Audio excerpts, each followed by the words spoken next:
Who would win?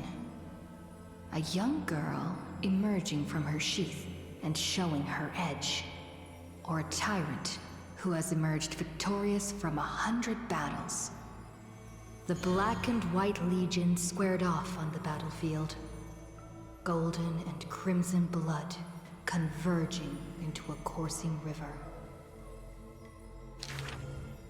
The leader herself actually dares to step forth and face peril? The tyrant charged toward the exposed gap in the king's flank, and instantly fell into a trap of raging flames and iron rain. On the board, the king too is but a chess piece. If the king does not lead, how would any dare to follow? She lifted the king of the crystal pieces high, as though proclaiming the ascension of a new king. Who would win? The holy city that stood for 1,000 years? Or the foreign city-states invading from 1,000 miles away? Hollow hatred ignited the flames of war.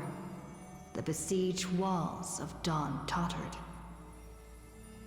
Only a miracle can save us now. The cowardly elders barred themselves behind closed doors, while the trembling citizenry knelt and prayed.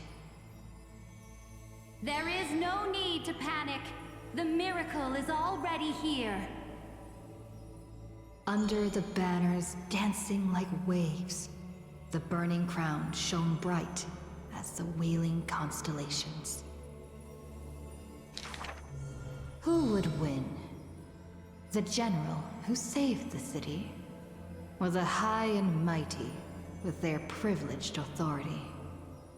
The guillotine fell, severing the elder's life. The whispers dissipated, and the scales of victory tipped. From this day forth, I shall bring justice to the holy city. The people cried out her name and knelt in reverence, but were stopped by the sound of the scepter of authority striking the ground. Do not lower your heads beneath my crown.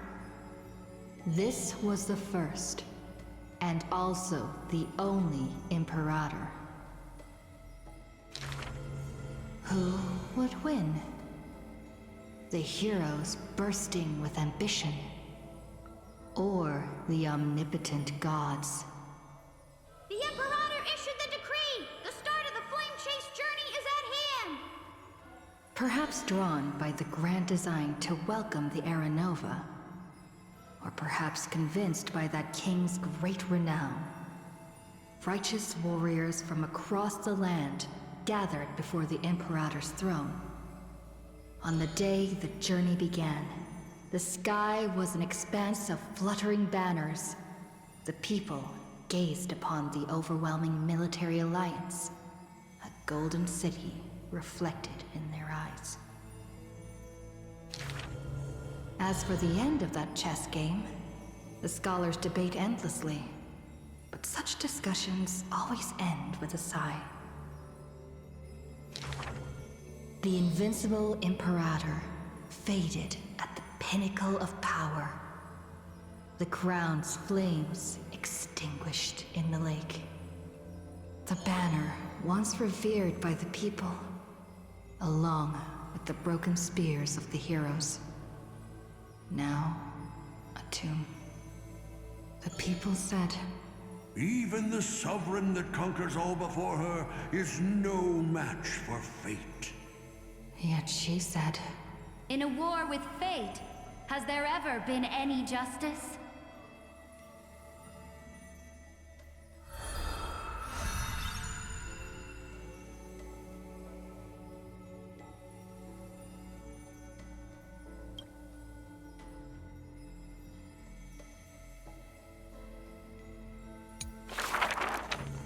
Back then, the tides of the Chrysos War had not yet engulfed this city-state of Talanton. And the young princess inside the gates once loved to roam without worries. She snuck into forbidden grounds while the servants were away, but was shocked by what she saw on that day. A chessboard, a stack of pieces, and a strange woman. The board dissected by daylight and shadow, the pieces polished from rough stones uneven. Fancy a game? If you are my match, then I'll call you my friend. The stranger's voice was husky and coarse. If you can beat me, then I'll call you my teacher. The princess proudly retorted. Despite the bravado, the princess had never touched chess. The defeat made her study in earnest, acknowledging the other as a teacher. First, she learned the knights, bishops, rooks, and queen. Then, how to defend, attack, capture, and checkmate. I have learned all there is to learn. Barely out of childhood, the princess raced into games of chess. Those who looked down on her faced many losses. Those who glorified themselves forfeited in a mess. At her prime, none could rival her at all.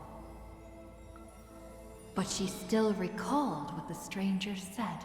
My origins bring dark omens, so never tell others where your teacher is from. Then the waves of the Chrysos War washed over the world. The Achaemens welcomed a ruler. She was deemed Imperator and loved to play chess with herself. She regarded all things as pieces, whether Chrysos heirs or Titans magnificent. Before every god-slaying campaign, she thought of the stranger from her childhood, as if that woman had always lived in her mind. Isn't it lonely to play chess against yourself? The princess did not understand at the time. But now, she who bore the crown finally realized. The flame chase's beginning was like fuel being tossed onto the fire. And in the unending road of marching banners and war cries, she finally had time to meditate. There were often jesters behind the king, curious about her past in her old city, lost to time. One claimed the Imperator was cruel, executing her own teacher. Another stated the Imperator was biased, learning from an enemy hostage. Many such rumors abounded, with no origin found. No matter. That was indeed the criminal sentence I read out. The Imperator stated evenly. My teacher was an enemy hostage whom my elders had imprisoned. Her state betrayed our alliance and must be executed according to law. But she taught me chess, so why can't I chisel the word teacher on her tombstone now? When the princess personally cleaned up the possessions of the dead, she caught sight of an incomplete game on the ground. The stranger's hoarse chuckle still echoed in her ear, laughing at the eternal fate of imprisonment, and at how the one facing her was the princess of the enemy. Is this your final game for me, my teacher? The princess imagined the endgame over and over. Even when she took the imperial crown, she still dreamt of the black and white board. The concealed truths suddenly dawned on her during a more difficult contest in the future.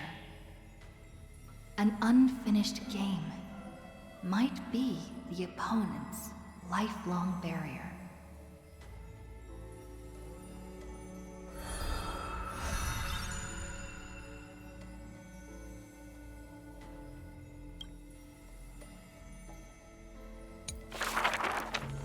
The Imperator's armies stormed into the northern states for the first time, passing through city gates scorched by war. Another tyrant still! So exclaimed the angry child. The rock tossed from up high hit the girl's crown. The crowd shrieked and retreated, fearful of the ruler's flames of fury. The girl reached out, not to straighten the crown on her head, but to help up the child shivering in dread. I heard in the old laws of this land, whoever assaults the crown shall be punished. But I wear another land's crown. And your old laws should also be abolished. After many days, the Gold Weaver discovered in shock that wearing a crown or a hat to the side was now this land's fashion, likely to remain with the Imperator's name in tradition. The so-called heroes with golden blood in their veins all have the qualities to fight for the core flames. Who's to say this was not the gods' plan? To have the heroes at each other's throats, so the divine could hide in old law's lair and laugh, play, and gloat. Who made this world a chessboard, and with one stroke, one river, created the boundary between God and man? Dux Gladiorum, Dux Carminum, Dux Helcalithist, Dux Fragoris, Dux Brumalis. Heed my call! The girl stood before a mighty army with her scepter.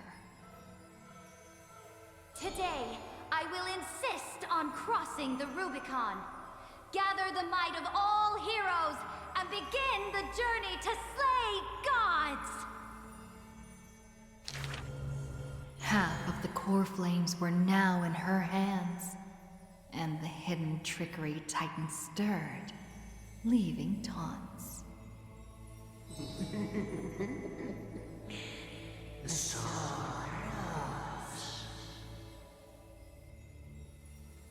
The Imperator summoned the heroes to discuss, finally stopping after much hesitation. As they had already pinned down the bones of Earth's beast, they let that thief live for a bit longer in bliss. The warrior of the fractured blade laughed boldly. Our sovereign is good at open strategies and struggles with trickery. But where is that live fish? The Imperator replied with a chuckle. Her? She probably disliked the scent of cats and submerged herself in the baths. The years spent with her dukes didn't seem too far distant. Yet, only after the end of many wars did the heroes discover how the Imperator's form walked more and more alone. The road of a ruler is a lonely one. One day, we'll only be able to see her retreating form. The Swordmaster of Singing Waves was worried too. When all others had departed in intoxication, the two of them gazed into each other's eyes, towards torrents deeper than their fates, and sank into profound silence. Drink one more cup with me, my dear follower. In the end, the Imperator first broke the silence. When compared to the taste of salt and blood, I sometimes miss your ambrosia. about the destruction about to be born, and the eternally occurring extrapolation. The Antikytheran spoke of all this in words unceasing. So this is the old world I must fight against. The girl's expression bore no sorrow or tragedy. Instead, she looked more solemn and ready than ever.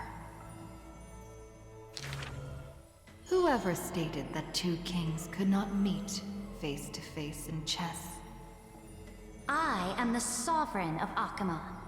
I once faced the gods. So what do I have to fear about the laws hanging behind such gods? I will chop up the old laws and let them be firewood for the new. No matter the cost. That was the Imperator's lifelong conviction. Never changed, always persistent.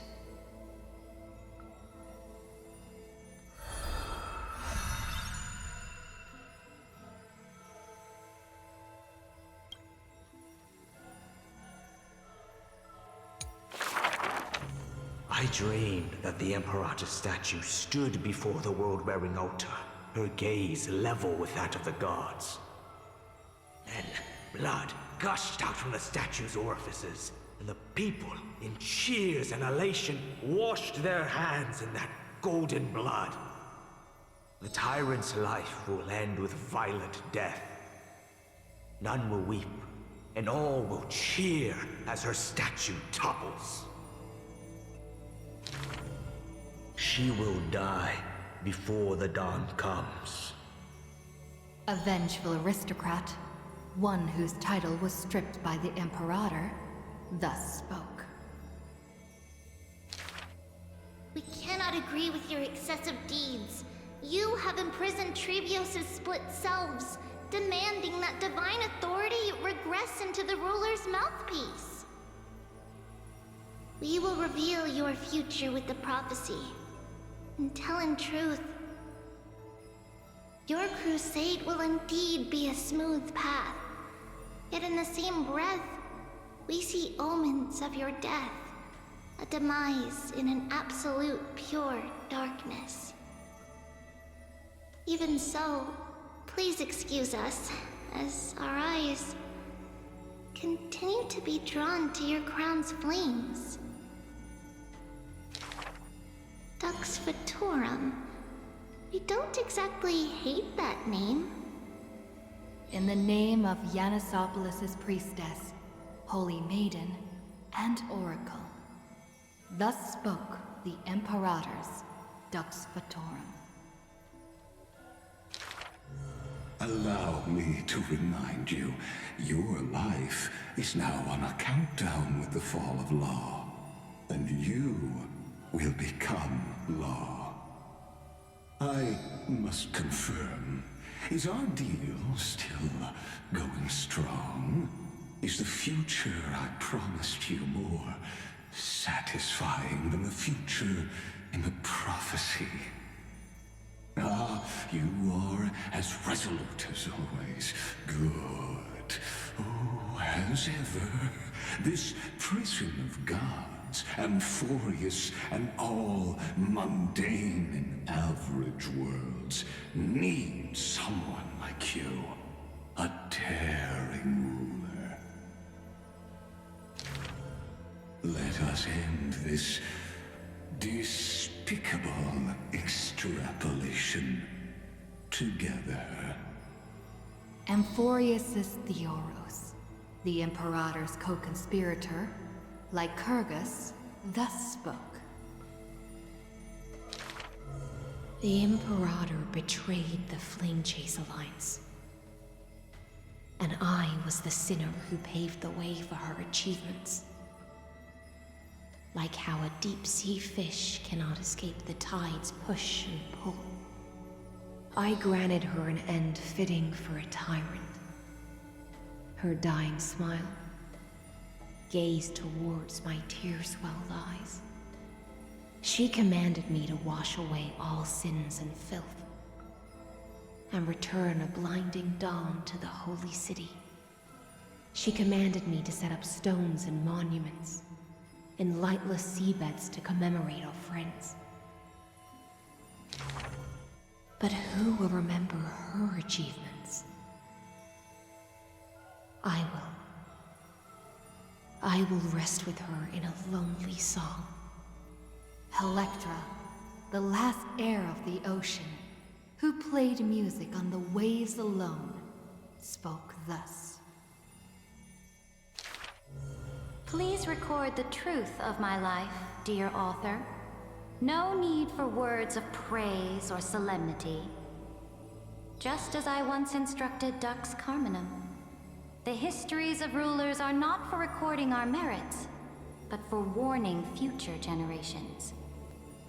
As for why the Imperator died, and what reproach she would face in life and death, those should be left for the new world to judge. Now I have personally entered my end, a self-flagellation. Let the boiling gold covering the holy city be stamped with my name. For I am certain I have won half a move against the gods. And this unfinished game will be left to the future to reach completion.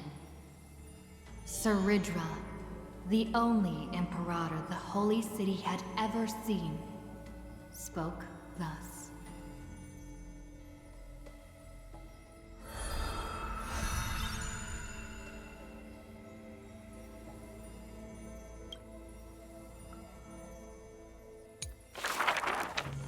Who will win?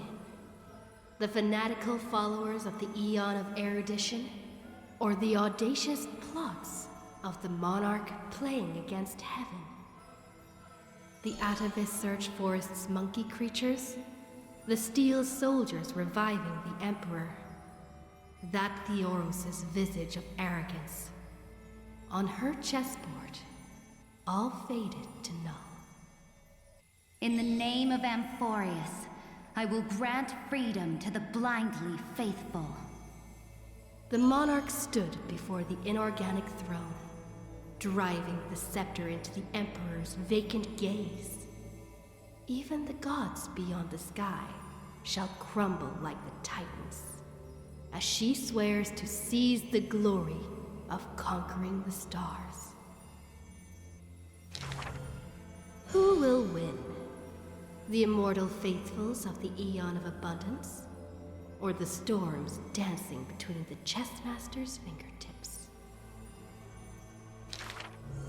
The pawns slay the birds, the knights trample the wolves, the rooks smash the trees, and the queen severs the head of pestilence. In the name of Amphореus, I will grant eternal rest to the immortal. The Cienjo lays forth the ocean's tribute, which the monarch grants to her loyal Gladius. And upon that night's sorrow-marked visage appears a smile, precious and rare. Who will win? The raging waves of war from the Eon of Destruction, or the sharp blades of the Empress that has never tasted defeat? Even in the face of the power that swallows the stars, neither monarch nor subject faltered. They would prove their golden blood outshines the lifeblood of the gods themselves. In the name of Amphореus, I will grant destruction to the destruction. The monarch's core flame supplants the flames of annihilation. Soldiers drink deep of the golden blood of the blemished one. She has slain the wellspring of tragedy, once again usurping destiny's crown. Who will win? The light of the esteemed gods beyond the sky, or the core flame lighting up the world in the Imperator's heart?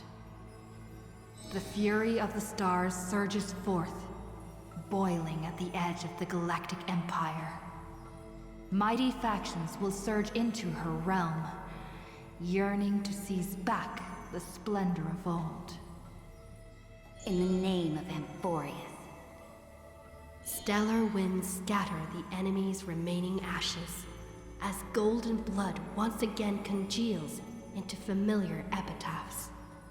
The master of the infinite cosmos lifts the edict high, declaring to her boundless, ceaseless realm, I shall conquer the heavens, and all stars shall submit. Chuckling, the Imperator tosses her final pawn, her previous delusions withering away during the game. She wiped off the formations that were purely imaginary, and caught a glimpse of rust blooming upon the throne. On the night before the monarch faced fate, she left behind a grand dream of conquering the stars. In time, she shall become but a humble pawn, so that this grand illusion retains a sliver of truth. This world's game is nearing its conclusion, but in the distant future.